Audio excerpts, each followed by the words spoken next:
en électoral. Avec ma grand-mère paternelle, des vrais Polynésiens. Et comment je me suis intéressée donc, à la cuisine en général, on vivait tous ensemble, hein, les grands-parents, les parents, les tatis, les tontons et puis les enfants. Et lorsqu'elle cuisinait, elle nous demandait toujours de l'aide, soit pour éplucher les légumes, soit pour découper, éplucher, découper. Et petit à petit, je me suis intéressée. Donc, à chaque fois qu'elle cuisinait, je n'attendais plus qu'elle m'appelle, j'étais toujours volontaire.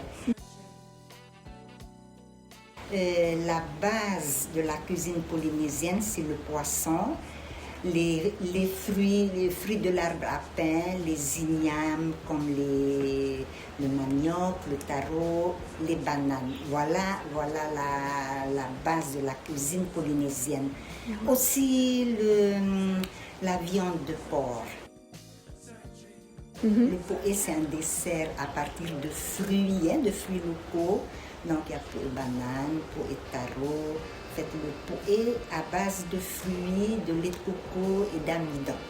À chaque fois que je prépare du poé, je remonte le temps. Voilà, je pense à ma grand-mère. Le poisson cru. Le poisson cru. Au lait de coco ou d'une autre manière? Oui, au lait de coco. Bon, quand je suis seule, j'aime bien manger un poisson cru nature.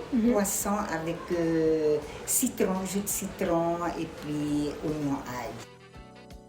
Je le transmets à mes enfants. Hein. Miri, moins, pas tellement. Elle n'est pas tellement, elle est plutôt, comment on dit? Cérébrale. Cérébrale. Mais Hiriata, elle prépare bien la cuisine aussi. Hein. Et mon fils aussi m'a fait.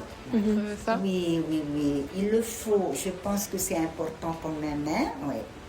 Ils sont contents de le faire, mais on n'a pas tous les trois la même préparation. En fait, ils préparent les plats traditionnels à leur goût. Bon, déjà, ma grand-mère, elle était exigeante hein, quand elle avait besoin d'aide. Je prends l'exemple du gâteau. Hein. Bon, ça n'a rien à voir avec ce que je viens de dire. On était là autour d'elle et puis elle préparait la pâte. Et nous, on s'amusait à piquer le doigt dedans pour goûter. Et ça, elle n'aimait pas. Elle dit, faites pas ça parce que vous allez avoir mal au ventre. Et c'est cette odeur de gâteau qui me remonte. Hein. Même le fafa. Le fafa, c'est l'épinard local. Voilà, l'épinard local. Hein. Quand je sentais ça, c'est plutôt ma mère qui m'a donné sa recette de fafa. Et jusqu'à aujourd'hui, quand l'occasion se présente, quand j'ai les enfants ou bien quelques amis qui viennent, j'aime bien préparer le fafa. Le coco, je le râpe moi-même. Hein. Je vais même te montrer ma râpe à coco. C'est un cadeau de mon papa.